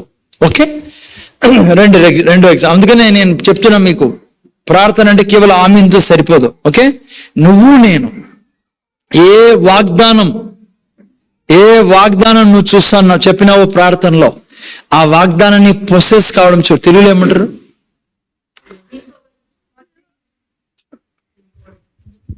ఇప్పుడే చెప్తే కదా ఆరోగ్యం గురించి. ఆరోగ్యం చూడాలని నీ శరీరంలో. అమ్మ ఓకే, బీపీ షుగర్ ఎగ్జాంపుల్ చెప్పాను నేను. ఏం చూస్తావు నువ్వు నీ బాడీలో పవర్ని చూడాలి, బాడీలో దేవుని ప్రెసెన్స్ ని చూడాలా, బ్లడ్ లో హెల్త్ ని చూడాలి, నువ్వు కన్ఫెస్ చేయాలా, చూడాలా. నేను చెప్తాను నిజం బిడ్డ, లేకుంటే 40-50 దాటుతాను ఇట్లా ఊరికి ఆడ తిరుగుతూ ఉంటారు డాక్టర్ల చుట్టూ. జోక్గా తీసి ఇట్ మే టేక్ టైం తీసుకోవచ్చు. నువ్వు థైరాయిడ్ గురించి చెప్తాను, థైరాయిడ్ గ్లాండ్ ని చూస్తాను. థైరాయిడ్ గ్లాండ్ లో దేవుని యొక్క రక్తాన్ని చూడు, దేవుని సామర్థ్యాన్ని చూడు, గ్లాండ్ బాగా కావడం చూడు, నీ బాడీ వెయిట్ తగ్గడం చూడు. హలో, నువ్వు ఎప్పుడైతే చెప్తూ చూస్తావో టైం పట్టచ్చు, బట్ రిజల్ట్ డెఫినెట్ రిజల్ట్. ఎందుకంటే వాక్యం ఓడిపోదు, మా దేవుడు ఓడిపోడు, దేవుడు చచ్చిపోడు, వాక్యం చచ్చిపోతారా. నువ్వు నీ బాడీ డివైన్ హెల్త్ లో ఉంటుంది, నువ్వు దైవిక స్వస్థతలో ఉంటావు, నువ్వు రోగంలో పడే అవకాశమే లేదు, రాదు. నా మాట నువ్వు చెయ్యి పని, చాలా ఈజీ వే నువ్వు ఆరోగ్యంలో బ్రతకడం. చూడాలి, ఆయన దెబ్బలు తిన్నాడు. అమ్మ అర్థమైందా? ఆయన తిన్న దెబ్బల చేత నాకు స్వస్థత లభించింది. చాలా మంది ఉల్టా చేసుకుంటారు. ఎట్లా తెలుసా? ఎప్పుడు కూడా దీంట్లో పోతూ నేను రోగం నుంచి జీవితంలో బయట రాలేవు ఈ పని చేస్తే. కొంతమంది చేస్తారు క్రైస్తవులు. ఏం చేస్తారు తెలుసా? నేను ముందు చూడండి, ఆయన తిన్న దెబ్బల చేత స్వస్థత అన్నాను కదా, వీళ్ళు ఎట్లా తీసుకుంటారు తెలుసా? ఆయన నా కోసం అన్ని దెబ్బలు తిన్నాడు, ఈ బీపీ నేను భరించలేనా? ఆయనే అంత పీడ సహిస్తా ఉంటే నాకేముంది, ఇది మైగ్రేన్ ప్రాబ్లం, ఆ మాత్రం నేను భరించలేనా? నువ్వు వెళ్ళిపోతావు. ఫినిష్ నీ స్టోరీ. చూడు ఎంత ఉల్టా తీసుకుని, చూడు సైతాన్ని ఎట్లా తిప్పేశాడు దాన్ని. అర్థమవుతుంది నేను ఏం చెప్తున్నాను? ఆయన అన్ని దెబ్బలు తిన్నాడు, ఆయన రక్తం కాల్చాడు, శరీరం అంతా రక్తం కాదు, ఏ దెబ్బలు తిన్నాయి. నాకి ఈ షుగర్ ఆయన ఇస్తే ఆ మాత్రం నేను షుగర్ భరించలేనా? ఫినిష్ బ్రదర్ నీ స్టోరీ. పైసలు నువ్వు ఇంకా సైతాన్ వాడు ఫిట్ చేసాడు నీకే, వాడు నీకు ఫిట్ చేసి బీగం చూ పెట్టేసి వాడు ఆడో డ్యాన్స్ ఆడుకుంటాడు. ఫినిష్ రా నువ్వు ఎట్లా అని. చెత్త ఆలోచన అదే, దుర్మార్గపు ఆలోచన అదే, సిలువకి అవమానం తెచ్చే ఆలోచన అదే. వెరీ సీరియస్ ఇష్యూ అదే. జోక్ తీసుకోవద్దండి. నువ్వు ఏం చెప్తున్నావు తెలుసా? నువ్వు నీ దెబ్బలో నాకు పూర్తిగా హెల్త్ రాలేదని నువ్వు అంటానేది ఆయనతో. ఎప్పటికీ అట్లా తీసుకోవాలా? నువ్వు దెబ్బలు తిన్నావు, నువ్వు నా అనారోగ్యం తీసుకున్నావు. ఇక ఈ రోగం, ఈ శరీరంలో రోగాన్ని నేను సహించను, కాల్చి పడేస్తాను తండ్రి. నా రోగం ఆల్రెడీ నువ్వు తీసుకున్నవాడా, మళ్ళా ఇది ఇల్లీగల్గా నా శరీరం మీద ప్రాకుతుంది. అది ప్రార్థన. అందుకే నేను చెప్తున్నా చూడమని. అర్థమవుతుందా? ఉల్టా తీసుకోవద్దండి దీన్ని. ఆయన దేవుడు, ఆయనకే ఇల్లు లేదంట. నాకేలండి ఇల్లు. ఫినిష్ బ్రదర్, నువ్వు సిలువకే ఎక్నేస్కి వెళ్తాను పో. నువ్వు అనుకుంటావు బ్రహ్మాండమైన జ్ఞానం నాకని. ఆయనే బీదోడట. నాకెందుకు ధనం బ్రదర్, ఆ మాత్రం నేను. ఆయనే, అరే అవన్నీ చేసింది నీకు ఆరోగ్యం ఇచ్చేదానికి. ఆయన నిన్ను ధనికుడిగా చూసాను కానీ దరిద్రుడైనాడు. సో ఎప్పటికీ అది తీసుకోవద్దు. ఓకే, జాగ్రత్త. ఏం చూడాలి అప్పుడు నీ శరీరంలో? ఆరోగ్యాన్ని చూడాలి. నువ్వు లేచి నడచడం చూడు, నువ్వు పరిగెట్టడం చూడు, నువ్వు నార్మల్ వెయిట్లో చూడు, థైరాయిడ్ టాబ్లెట్ వాడుకోకుండా ఉండడం చూడు. దానికి ముందు ఏం చేయాలా? ముందే మాత్రం మానేద్ది. ఈరోజు రాత్రిపోయి మళ్ళీ రేపు పొద్దున్న ప్రాబ్లం పడతావు. నువ్వు చెప్తే సార్ నేను మానేసినానని. ఫస్ట్ నేను చెప్పింది చేయి, మళ్ళీ నీ ఆటోమేటిక్గా పోతాయి అవి. ఏది చెప్పు చూడు. ఓకే, యెహోషువ గ్రంథంలోకి వస్తాం ఇప్పుడు. చూడండి దేవుడు ఏమన్నాడు యెహోషువతో. 6:1 పెట్టిన ఆయన 6:1. ఓకే, సీయింగ్ గురించి నేర్చుకుంటాను. Meditation and seeing. దేవుడు ఏమన్నాడు ఇక్కడ? ఆ కాలం. ఓకే, ఇప్పుడు ఎక్కడున్నారు? యెహోషువ జనరేషన్ ఎక్కడున్నారు? ఎరికో ముందు నిలబడుకుని ఉన్నారు. ఓకే, చూడండి దేవుడు ఏమన్నాడు. ఆ కాలమున ఇశ్రాయేలీయులు భయం చేత ఎవడును వెలుపలికి పోకుండాను లోపలికి రాకుండాను ఎరికో పట్టణ ద్వారం గట్టిగా మూసివేయబడెను. 2, అప్పుడు యెహోవా యెహోషువతో ఇట్లా నేను ఏమన్నాడు? గట్టి చెప్పండి. చూడుము నేను ఎరికోను దాని రాజును పరాక్రమము గల శూరులను నీ చేతికి అప్పగించుచున్నాను. సారీ టు సే, తెలుగులో ఈ ట్రాన్స్లేషన్ మనల్ని ఫినిష్ చేసి పెట్టేసింది. అది కాదు రైట్ ట్రాన్స్లేషన్. ఇంగ్లీష్లో పెట్టుమా. చూడండి ఏం రాయబడిందో. See I have given Jericho into your hands. ఏం దానికి అర్థం? I have given. తెలుగులో ఏముంది? చాలా బాధపరిచే వాక్యం. నాకు అనిపిస్తుంది ట్రాన్స్లేట్ చేసే వాళ్ళకి అదురు పుట్టింటుంది. ఎందుకు తెలుసా? కొన్ని మాటలు, దేవుని మాటలు ట్రాన్స్లేట్ చేసేవాళ్ళు కూడా ఉనికి పుట్టిస్తుంటారు. ఎట్లా ఇది సాధ్యమని. అందుకే వాళ్ళు అర్థం కాక అట్లా రాసింటారు. యాక్చువల్ ట్రాన్స్లేషన్ ఏమో తెలుసా? గివెన్. జాగ్రత్తగా వినండి. మీరు ముందు చూస్తే ఇదే యెహోషువతో దేవుడు అంటున్నాడు. అట్లా పెట్టిండు ఆయన. మీరు 2వ అధ్యాయంలో చూస్తే ఆల్రెడీ యెహోషువ చూస్తున్నాడు. ఏంది చూస్తున్నాడు మీకు తెలుసా? 2వ అధ్యాయంలో ఏం జరిగిందో? వేగుల వారు పోయొచ్చారు. ఇన్ఫర్మేషన్ యెహోషువకి అందింది. ఏమని అందింది? ముందు చూడాలి. ఏమందింది?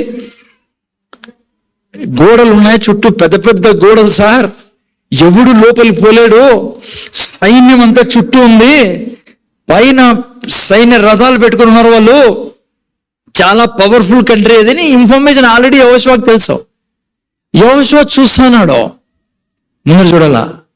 కానీ దేవుడు ఏమన్నాడు తెలుసా? యెహోషువ దగ్గర వచ్చి, యెహోషువ ఏం చూడాలా యెహోషువ? దేవుడు అంటున్నాడు యెహోషువతో, I have given it to you. See, చూడు నేనేం చేసి ఉన్నా.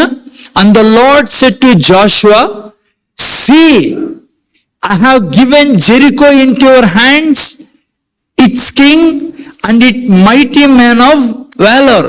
తెలుగులో ఇప్పుడు పెట్టాను, మీకు తెలుగులో చెప్పేసాను ఆల్రెడీ. తెలుగులో పెట్టి ఇప్పుడు చూడండి. దేవుడు యెహోషువతో అన్నాడు, యెహోషువ ఇట్లా నేను చూడుము, నేను ఎరికో దాని రాజును పరాక్రమ శూరుని చేతికి అప్పగించేశాను. చాలా విచిత్రమైంది ఏమో తెలుసా? గోడలు ఉన్నాయి, సైన్యం ఉంది, ఇవన్నీ ఉన్నాయి. అది చూస్తాడు యెహోషువ. వేగుల వారు వచ్చి చెప్పారు. కానీ దేవుడు అంటున్నాడు, ఏమంటున్నాడు? ఇది చూడు. నువ్వు ఏది చూడాలా? వాళ్ళని చేతికి ఇచ్చా. నేను ఇంకోటి చెప్తా, ముందు చూడండి. ఏం చూడాలా సార్? దేవుడు ఏం చూడమంటున్నాడు యెహోషువతో? రాజు నీ కాళ్ళ దగ్గర చూడును. ఏం చూడాలా? అక్కడ రాబడింది, రాజును సైన్యాన్ని నీ చేతిలో అప్పచెయ్యి అంటే రాజు నీ కాళ్ళ దగ్గర చూడలను. ముందు చూడాలి బిడ్డ, ఇది చాలా అవసరం ప్రార్థనలో. అంతేకాకుండా సైన్యం అంతటిని నువ్వు ఎట్లా చూడాలా? నీ ముందర వాళ్ళు మోకరిల్లు ఉన్నారు. ఏం చూడాలా? గోడలు తొలగించబడ్డాయి. ఏం చూడాలా? మేమంతా పోయి ఎరికోలు ఆల్రెడీ స్వాధీనం పరుచుకున్నాం. అది దేవుడు చెప్తా ఉండేది. నీవు నేను చేయాల్సిన పని ఏమంటే ఎప్పుడు కూడా ప్రతి క్షణం. అందుకే ప్రామిసెస్ మీరు చూస్తే ప్రతి వాగ్దానము అవును అన్నట్లుగా ఉందండి. ఇంగ్లీష్లో ఏం రాబడింది అంటే ఎస్ అండ్ ఆమేన్. అంటే ప్రతి వాగ్దానము దేవుని దృష్టిలో అయిపోయింది నీ జీవితంలో. అందుకే ఎక్కడ కూడా బైబిల్లో యేసయ్య తిన్న దెబ్బల చేత నీకు స్వస్థత లభించును అని రాయలే. యేసయ్య తిన్న దెబ్బల చేత స్వస్థత లభించను. నీ సంతానము ధన్యులుగా ఉంటారు కాదు, నీ సంతానము ధన్యులుగా ఉందరు. నువ్వు ప్రతి వాగ్దానాన్ని ఎలా తీసుకోవాలి తెలుసా? నీ జీవితంలో నువ్వు చూసేదానికి తీసుకోవాలా. లైక్ జరుగుతుంది కాదు, నువ్వు నీ జీవితంలో జరిగిపోయినట్లు చూడాలా, అని ప్రాసెస్ చేసుకున్నట్లు చూడాలా. నువ్వు నేను లేచిన తర్వాత నేను ఇప్పుడే చెప్పాను నీకు, ఆ రోగము నీ కాళ్ళ దగ్గర పడి ఉండాలి. అంటే నువ్వు హెల్తీగా చూడాలి నీ శరీరాన్ని, నువ్వు బ్యూటీతో చూడాలి నీ శరీరాన్ని. నీ కళ్ళ గురించి, నీ చేతుల గురించి, నీ బాడీలో ఏ పార్ట్ గురించి నువ్వు ఊరికి చింతపడాల్సిన అవసరం లే. ఆల్రెడీ నీ కొరకు ఆరోగ్యం కొన్నాడు యేసు ప్రభు. నువ్వు చూసే దాంట్లో ఉంది నీ శరీరాన్ని. నీ భర్తని ఏ విధంగా చూడమంటాడు ఆయన్ని? రాజు నీ కాళ్ళ దగ్గర నువ్వు ఓడిపోయిన రాజు, ఇంకా ఏమీ జరగలే ఆ ప్రకారం పోతేను, కానీ దేవుడు ఆల్రెడీ నీ కొరకు చేసాడు. ఇప్పుడు నీ చేతిలో ఉంది, నువ్వు నమ్ముతావో లేదా? ఆ రోగం నీ కాళ్ళ దగ్గర చూడాలా? ఆ యొక్క శత్రువు మీ పిల్లల్ని చదువుకోకుండా చేస్తానాడా? నీ పిల్లల్ని నువ్వు చూడాలా? నీ పిల్లల బుక్కుల్లో నుంచి నీ పిల్లలకి జ్ఞానం పోవడం, నీ పిల్లలు ఉన్నత స్థానంలో చూడాలా? నీ పిల్లలు 1000 మంది ముందర నిలబడి గొప్ప డాక్టర్లు కావాలని కోరుకుంటున్నారా? డైరెక్టర్ కావాలని కోరుకుంటున్నారా? లేదంటే ఏం కావాలని కోరుకుంటున్నారో మీ పిల్లలకి దేవుడు ఆల్రెడీ ఇచ్చేసాడు దాన్ని. అందుకే ఈ భూమి మీద నీ పిల్లలు బలవంతులుగా ఉంటారని రాబడింది. దట్ మీన్స్ ఏమో తెలుసా? ఎక్కడ పోయినా నీ పిల్లలదే పై చేయి. ఎందుకంటే తనకు మహిమ వస్తుంది నీ పిల్లలు పై చేతిలో ఉంటే. నీ పిల్లలు ఎక్స్ట్రాడినరీ డాక్టర్స్ అయితే, బ్రిలియంట్ డాక్టర్స్ అయితే, ఈ దేశంలో ప్రజలకు అనారోగ్యులకి సేవ చేస్తుంటే దేవుడు సంతోషించేది. అది నువ్వు నేను అనుక్షణం చూడాల్సింది, చెప్పాల్సింది నోటితో. వాళ్ళేం చూశారు? ఇదే సెకండ్ జనరేషన్, ఫస్ట్ జనరేషన్ ఏం చూశారు తెలుసు కదా మీకు నాకి. దేవుడు వాళ్ళని పంపిస్తే వాళ్ళు ఏం చూశారో తెలుసా? ఆడ ఏమన్నారు? వచ్చి వేగుల వారు 10 మంది, మేము ఏమై ఉన్నాం? మిడతల తూనిగలు అనమంటారా? మిడతలు. వాళ్ళు అన్నారు 10 మంది వచ్చి, వాళ్ళు చాలా బలవంతులు, శక్తివంతులు, వాళ్ళ ఇల్లు పెద్ద పెద్దవి, గోడలు పెద్ద పెద్దవి, వాళ్ళ ఎదుట మేము ఎవరు తెలుసా? మిడతలం. ఇంకో మాట అన్నారు, చాలా విచిత్రమైంది. ఈ 2 దయ్యాల గురించి నువ్వు అర్థం చేసుకోవాలా. రేపు వారం కూడా చెప్తే ఈ వారం చెప్పి విడిచిపెడతా. ఎన్ని దయ్యాలు? గట్టి చెప్పండి, ఎన్ని దయ్యాలు? భయపడతారేంటి? 2 దయ్యాలను ఎప్పుడు దూరం పెట్టాలి నువ్వు నేను. ఏ దయ్యాలు 2 ఇవి? నేను చెప్తా. ఒక దయ్యం ఏదో తెలుసా? వీళ్ళు ఏంగా చూసుకుంటున్నారు? మిడతలు. ఎక్కడ బైబిల్లో చెప్పలే నువ్వు మిడతరా అని. కానీ వీళ్ళు చూస్తుండేది ఏంటి? వాళ్ళని మేము మిడతలము. 2వ దయ్యం చెప్పండి. 2వ దయ్యం ఏది? ఇది చాలా విచిత్రమైన దయ్యము. ఇది చాలా మంది క్రైస్తవులు కూడా పట్టుకుంటుంది అప్పుడప్పుడు. అదే తెలుసా? వాళ్ళ దృష్టిలో కూడా మేము మిడతలమంట. మీకెవరు చెప్పరా ఇది? చూసారా? ఈ 2 దయ్యాల గురించి చెప్పి స్టాప్ చేసాం. రేపు వాళ్ళని పట్టుకుందాం మనం. ముందు చూడండి, చాలా డేంజరస్ హ్యాబిట్ ఇది.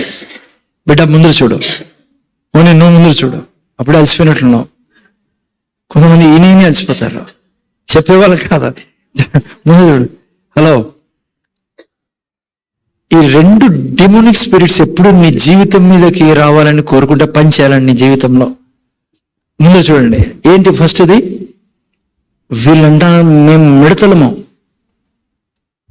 వీళ్ళంటారు మేము మిడతలమని. వీళ్ళే కాదు, మొత్తం అంతా ఇజ్రాయెల్ జనాంగం అంతా మిడతలంట. యెహోవా దేవుడు నడిపించిన జనం వీళ్ళు.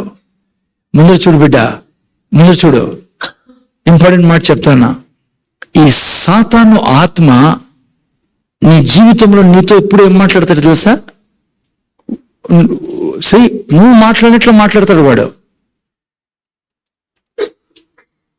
నీకెప్పుడైనా అనిపిస్తుంది అనుకో, నేను వేస్ట్ ఫెలోని, నేను పాపాత్ముడిని, నేను దుర్మార్గుణ్ణి, దేవుడి కోపానికి అర్హుణ్ణి, నేను చెత్తని, అది నువ్వు కాదు. ఈవిల్ స్పిరిట్ నీ థాట్లో వేస్తాండి. అది ముందు చూడండి, నువ్వు అది కానే కాదు.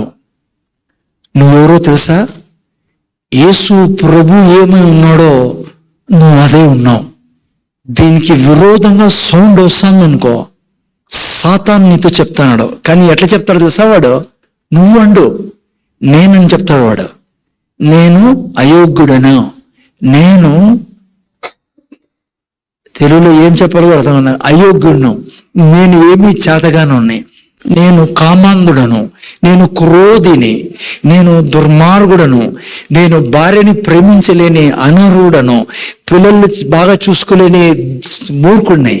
మీరే వెళ్ళేది చేసేసుకోండి, ఏమేం చేసుకో తెలుగులో అడ్జస్ట్మెంట్లో. అర్థమవుతుందా? ఇదంతా వస్తానిదే, జాన్ పై చూడాలి నువ్వు, ఇదంతా వస్తానిదే సాతాను నుంచే. నువ్వు అది కాదు. ఇక్కడ ఏం చెప్తుందో అదే రాలి, అదే హోలీ స్పిరిట్ నీకు చెప్పేదే. ఇది కాకుండా నేను ఒక వేస్ట్ ఫెలోనే, నేను పాపం చేయడం మానడం నా చాద అవుతుంటావా? లేదు. నేను క్రోధిని, నేను కామంతో నిండిన వాడిని. నేను పాపం ఎవరికి చెప్పుకోలేరు, చిత్రవద అనిపిస్తుంటారు కొంతమంది. క్రోధిని, నేను కామంతో నేనున్న దుర్మార్గుడు, నేను వేస్ట్ ఫెలోని. అందరికీ అన్ని చేత అయితే నాకు ఏం చేత కాదు. నా ఎంత వేస్ట్ ఫెలో ఎవరు లేడు ప్రపంచంలో. వాడు ఏమంటాడు తెలుసా? ముందు చూడండి, ఇది మర్చిపోద్దండి. వాడు అన్నాడు, నువ్వు వేస్ట్ ఫెలో అన్నాడు నీతో. ముందు చూడాలా, ఇది అర్థం చేసుకున్నావు. వాడు వచ్చి నీ దగ్గర నువ్వు పాపాత్మ అన్నాడు. వాడు అంటాడు, నేను పాపాత్మని. నువ్వు అనుకుంటావు నేనే మాట్లాడతానని. నువ్వు కాదు మాట్లాడతానేది వాడు. ఈ విధమైన స్వరము నిన్ను పాడు చేసి పెడుతుంది. అందుకే బతకాల్సింది దాని మీద, నీ కన్నుల ఎదుటి నుండి పోనీద్దు వాక్యాన్ని, నీ చెవుల నుంచి, హృదయంలో నుంచి, నోట్లో నుంచి పోనీ. ఎవరు నువ్వు? యేసు ప్రభు ఏమై ఉన్నాడో అదే ఉన్నావు నువ్వు. దీనికి వ్యతిరేకంగా పోతే నువ్వు దేవునికి విరోధంగా పోతానో, ఫెయిత్కి విరోధంగా పోతానో నువ్వు జయించలేవు. అందుకని అనుక్షణం నువ్వెవరు? నేను నీతిమంతున్నాయి, పరిశుద్ధున్నాయి, ఆరోగ్యవంతుడు, నాకు ఏసై తినేది ఆరోగ్యం ఇచ్చాడు, నేను కామ క్రోధ లోభ మదమచ్చరాలు లేని జీవాన్ని. అలా ముందు చూడు బిడ్డ, నేను దేవుని నుంచి వచ్చిన వ్యక్తిని. ముందు చూడండి, దేవుని స్వరూపంలో పోలికలో నేను సృష్టించబడి ఉన్నాం. నూతన సృష్టి. ఏంటది దేవుని స్వరూపము పోలిక అంటే? ఏంటి దేవుని స్వరూపం అంటే? దేవుడు స్పిరిట్, ఆత్మ. నువ్వు నేనేమన్నా ఆత్మ. ఏ ఆత్మ? నువ్వు నేను. హలో, అందుకే దేవుని విశ్వాసం దేవునికి చాలా ఇష్టం. ప్లారా, నువ్వు దేవుడి నుంచి వచ్చాం. దేవుడు అంత మహిమతో ముందు తన ఆత్మ, నేను ఆ మహిమ నుంచి బయటకు వచ్చాం. ఆయన ఎంత మంచివాడో నేనంత మంచివాడిని, ఆయన ఎంత దయాళుడో నేనంత దయాళుని. ఆ ఆత్మ ఏమై ఉందో ఎగ్జాక్ట్లీ రిప్లికా నా స్పిరిట్. అందుకే అంగీకరించకూడదు నువ్వు ఏ దాన్ని కూడా సైతం చెప్పేదాన్ని. ఆ ఆత్మ ఎంత మహిమతో నిన్న ఆత్మ, ఎంత దయతో నిన్న ఆత్మతో, కనికరంతో నిన్న ఆత్మతో అందుకే దేవుడు అంటాడు నన్ను పోలి జీవించమని. అందుకే యేసుప్రభు అన్నాడు మీరు నాలాగా పర్ఫెక్ట్ గా బ్రతకనని. అందుకే దేవుడు అన్నాడు, నేను ఆ సెల్ గ్రూప్ లో చెప్పా, నేను కనికరించినట్లుగా నువ్వు మనుషుల్ని కనికరించమంటాడు. నువ్వు దేవుని కుమారుడివి, దేవుళ్ళ బ్రతకమన్నాడు. నేను చదివాను కదా 6వ అధ్యాయం లూకాసు వార్త 6లో 25-26లో పెట్టుబిడ్డ అదే 25-26 హలో ఏంటి స్వరూపం అంటే ఆ స్పిరిట్ ఏమైందో నువ్వు అదే ఉన్నావు, ఎగ్జాక్ట్లీ నువ్వు అదే ఉన్నావు. నువ్వు స్పిరిట్ లో పోలిక అంటే ఏంటి, స్వరూపం అంటే అదే. అందుకే నువ్వు ఎప్పుడుగా సైతాన్ చెప్పినట్లు మాట్లాడద్దు. నువ్వు చెప్పు, నేను దేవుళ్ళ ప్రేమిస్తా, దేవుళ్ళ క్షమిస్తా, దేవుని స్వభావం నాలో ఉంది, దేవుళ్ళ దయ చూపిస్తా, దేవుళ్ళ నేను మంచోడిని, దేవుళ్ళ కనికరంతో నిన్నా, దేవుళ్ళ జాలితో నేనే ఉన్నా, దేవుని శక్తితో నేనే ఉన్నా. యేసు ప్రభు చేయి కార్యములను నేను చేయగలను. యేసు ప్రభు ఏమన్నా నేను అదే ఉన్నా. నువ్వు ఎవరు దాని మీద బతుకుతావు, నీ మైండ్ మీదనా వాక్యం మీదనా? స్వరూపం అంటే అది. పోలిక అంటే ఏంటి? ఎందుకు నేను చెప్తానా, చూడాలా చెప్పాలా చూడాలా, ఎందుకు ఇదంతా చెప్తాను? అది స్వరూపం అది. పోలిక ఏంటి? ఆయనకి ఏమన్నా కావాలంటే ఏం చేసేవాడు? ఆయన చూసేవాడు పిల్లరా, అండ్ దెన్ చెప్పేవాడు. అది స్వరూపం, పోలిక అంటే. అందుకే అనుక్షణం నువ్వు నేను ఎట్లా బ్రతకాలా? వాళ్ళు ఏం చెప్పారు? తూనీగంట. తూనిక అదేనది మిడత, అది ఒక దయ్యము. దాన్ని ఎప్పుడు ఎంటర్టైన్ చేద్దండి. ఈవెన్ నువ్వు వీక్నెస్ లో ఉన్నా, ఈవెన్ నువ్వు కోపిస్టివైనా, నీ మైండ్ వల్ల నువ్వు కోప్పడతాను, స్పిరిట్ నీది హోలీ పరిశుద్ధం చేయబడింది. హోలీ స్పిరిట్ కాదు, నువ్వు పరిశుద్ధం చేయబడింది. కానీ నువ్వు హోలీ స్పిరిట్ కనెక్ట్ అయి ఉన్నావు లోపల. నీ స్పిరిట్ హోలీ స్పిరిట్ రెండు కలిసి లోపల ఉండే ఒకటే ఉన్నాం మనము, దేవునితో ఒకటే. అందుకే ఇది మతం కాదు బిడ్డ, ఇది ఓకే. నేను మళ్ళీ రేపు టైం చాలా. రెండో దయ్యం ఏంటి? వాళ్ళు ఏమన్నారు? వాళ్ళ దృష్టిలో కూడా మేము నేనంట ఎవడు చెప్పినారా నీకే? చాలా పెద్ద దయ్యం ఇదే. కుటుంబాలు నాశనం చేస్తుండే దయ్యం ఇదే. బంధువులు నాశనం చేస్తుండే దయ్యము. భర్త భార్యల మధ్య రాట్లు తీసుకుని పెట్టే దయ్యం, భయంకరమైన క్రూరమైన దయ్యం ఇదే. ముందు చూడాలి అందరూ. ఏంటి సార్ అది, మాకు అర్థమే కావడం అంటారా అమ్మా? జాగ్రత్తగా వినండి. చాలా మంది మీరు చూసింటారు, వాళ్ళు అంటారు, నాతో కూడా అంటారు చాలా మంది, నేను మాత్రం వాళ్ళతో మాట్లాడను సార్. నేనంటే ఎందుకు మాట్లాడవు తల్లి వాళ్ళతో? నీకు తెలుసు సార్ అంటారు వాళ్ళు. మరి నీకేం తెలుసు అంటే, నాకు తెలుసు సార్, ఆమె గురించి నాకు బాగా తెలుసు. నేను కొంతమంది అడుగుతా, నువ్వు విన్నావా ఆమె చెప్పేదంటే, లేదు సార్ నాకు తెలుసు కదా అంటారు. వాళ్ళు ఎట్లయితే అన్నారో నేను మిడతాను, వాళ్ళ దృష్టిలో కూడా మిడతారని వీళ్ళు ఎప్పుడు ఊహించుకుంటా అంటారు. ఏమో తెలుసా, దయ్యం చెప్తాడు, ఆమె ఇట్లా చేసిండు, ఈమె ఇది చేసిండొచ్చు, ఇదే చెప్పిండొచ్చు, అదే ఇది పాము మాదిరి వీళ్ళు ఆడుతుంటారు.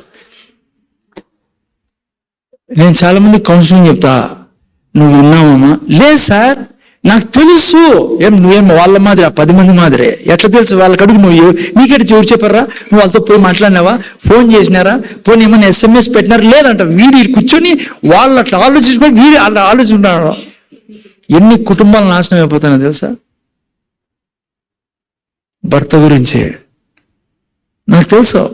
ఇంట్లోనే ఫైటింగ్ అయిపోతాడు పాపం భర్త. ఏమైంది, ఎందుకు నాకు తెలుసు. నువ్వు యాడిపోయినా తెలుసు. కూర్చొని బిర్యానీ వండుతా ఉంటుంది ఈ తల్లి ఈడ. అది పెద్ద దయ్యం ఇదే. మీకు ఎంతమందికి అర్థమైంది? నాకు అర్థం కాలే. నాకే అర్థం కాలే, మీకు అర్థమైందో లేదో? బ్రదర్ మీకు అర్థమైందే? మీకు బ్రదర్? రెండోది, ఫస్ట్ దయ్యం ఉన్న అర్థమైందే కనీసం? 2 దయ్యాలు అర్థమైనా మీకు? రెండో దయ్యం ఏంటంటే, వీడు కూర్చొని ఊహించుకుంటాడు, వాని దృష్టిలో నేను మిడతానయా. నీకు తెలుదా? నాకు తెలుసు. నీకు తెలుసు బ్రదర్ నా భార్య గురించి, ఆమెకు నేనంటే వేస్ట్ ఫెలో, నాకు అసలు లెక్కే లేదు నేనంటే. చూసారా, ఇప్పుడు అర్థమవుతుందా లేదా? ఇడిచిపెట్టాను, మీరు అర్థమైందనేంత వరకు. హలో, ఎందుకు బ్రదర్ వాళ్ళతో మాట్లాడవు? మీకు తెలుసు సార్. ఒక మండం చచ్చిపోయినా మాట్లాడి నేనంటే, చచ్చిపోయినా ఎందుకు మాట్లాడదా? ఎత్తుకొని పోయి దానికి మేము ఉన్నాం కదా. కాదు పిల్లరా, నేను రేపు మళ్ళీ ముందుకు వెళ్దాం. ఈ 2 దయాల్ని దగ్గర రానికూడదు. ఈ 2 దయాలు వాళ్ళ జీవితాన్ని గబ్బు లేపి ఏమైనారు వాళ్ళు? చెప్పండి ఎవరన్నా, ఏమైందో వాళ్ళకి? లక్షల మంది ఏమైంది తల్లి? ఆడే చచ్చిపోయినారు. ఇల్లులే అంటారా, ఏందిలే ఆడే కబరస్థాన్ ఆడ అరణ్యంలోనే. వద్దు, నువ్వు నేను చూడాలా దేవుని వాగ్దానాన్ని. నీకు తెలుదు బిడ్డ, నువ్వు ఎవరో. క్రైస్తవుడు అంటే ఏమో తెలుసా? ఇది మతం కాదు నాయనా. దేవుడిలాగా నిన్ను దేవుడు చేసుకున్న జీవితం అదే. పొరపాటును కూడా అనొద్దు నేను వేస్ట్ ఫెలోనేని. ఈవెన్ నీ మైండ్లో ఏదన్నా నన్ను చెప్పు, నేను దయాళుడని, నేను కనికరంతో నేను బిడ్డని, దేవుని స్వరూపంలో నేను సృష్టింపడినా, ఆయన పోలికలో నేను జీవిస్తా, ఆయనలా నేను ప్రార్థనలో ఇచ్చిన వాగ్దానాన్ని నేను మెడిటేట్ చేస్తా, విడుదల చేస్తా. నీ మైండ్ ట్రాన్స్ఫార్మ్ అవుతుంది. నువ్వు అన్నావు అనుకో వాళ్ళ మాదిరి, నేను వేస్ట్ ఫెలోన్ అని, నువ్వు చెత్త మాదిరి ఉంటుంది నీ లైఫ్ కూడా. అట్లా వెళ్ళిపోయిన తర్వాత స్వర్గంలో పోయి దేవుడు అంటాడు, నువ్వు ఎందుకురా ఇంట్లో ఆ పాస్టర్ చెప్పినా కూడా వినవు కదరా నువ్వు అని. ఇప్పుడు నా మాట విని ఇంక నుంచి ఓకే. 7th పాయింట్ ఏంటి? చాలా నేను రేపు వారం ప్రార్థనలో లేచిన తర్వాత ఎప్పుడు చెప్తా ఉండు, తండ్రి నా బిడ్డల మీద నీ కన్నికరం ఉంది, నా బిడ్డలు వరదిల్లుతారు తండ్రి, నేను నీ వాక్యంలో ఆనందిస్తాను ప్రభా, నా బిడ్డలు గొప్ప అధికారులై సువార్త చెప్తారు తండ్రి, అద్భుతాలు చేస్తారు స్వామి, సామర్థ్యమైన కార్యాలు చేస్తారు, చదువుల్లో ఉన్నత స్థానంలో ఉంటారు, నా పిల్లలు ఇన్స్ట్రుమెంట్ ప్లే చేస్తారు, వర్షిప్ చేస్తారు, నీ ఆలయానికి గొప్ప దీవెనగా నా పిల్లలు ఉంటారు. ఇదిగో నా భర్త నన్ను తండ్రి నీలా ప్రేమిస్తాడు తండ్రి, నీలా కనికరం చూపిస్తాడు, నా భర్త తండ్రి పచ్చిగల చోట్ల నా ఇండ్లు ఉండు నువ్వు గాక తండ్రి, నీ వాగ్దానం. ఈ విధంగా నువ్వు చూడాలని భర్తని అభిషేకం నింపబడడం నేను చూస్తాను. మా పిల్లలు ఎప్పుడు వారి మీద అభిషేకం చూస్తాను, వారు పోయి సువార్త చెప్పడం చూస్తాను, వారి పిల్లలు సువార్త చెప్పడం నేను చూస్తాను. ఇంకా జరగకపోవచ్చు నా జీవితంలో అవన్నీ, కానీ ఖచ్చితంగా జరిగేటవి. ఆల్రెడీ నేను సిమ్టమ్స్ చూస్తా అవన్నీ. అర్థమైందా? ఆరోగ్యం గురించి కూడా చూడు, నీ శరీరంలో ఆరోగ్యాన్ని ప్రాణం పెట్టి కొన్నాడు ఆరోగ్యాన్ని. తన శరీరం చిత్రవద చేయబడింది, శరీరం అంతా గాయపడింది. ఎందుకంటే నువ్వు నా ఆరోగ్యం ఉన్నాను. ఓకే, ప్రాణం చేసుకుంది తండ్రి, నీ కృతజ్ఞతలు. ప్రార్థన గురించి నేర్చుకుంటా ఉన్నాం. 7th పాయింట్ మేము నేర్చుకున్నాం. చెప్పాలా, మెడిటేట్ చేయాలా, నోటితో చెప్తా ఉండాలా, వాక్యాల్ని చూస్తూ ఉండాలా. అది నువ్వు చెప్పేది ప్రభా. యెహోషువ అన్న ఇచ్చేసాను నీకు నేను తండ్రి. మళ్ళీ మేము కలుసుకున్నంత వరకు వీరు ప్రార్థనలో 7 పాయింట్స్ అప్లై చేయడానికి సహాయం చేయమని తండ్రి, మరి విన్నవి మర్చిపోకుండా ఉండడానికి సహాయం చేయమని మా ప్రభు మా రక్షకుడు యేసుక్రీస్తు వేడుకొచ్చున్నాం తండ్రి. ఆమేన్. మన సార్లు నిలబడుకున్నాం, దేవుని ఆశీర్వాదం తీసుకుందాం. యేసయ్య కృప, దేవుని ప్రేమ, పరిశుద్ధాత్మ సహవాసం మనకు మన కుటుంబాలకి ఇప్పుడు సదాకాలం తోడను గాక. దేవుడు తీర్చున్నాక వెళ్ళండి తొందరగా.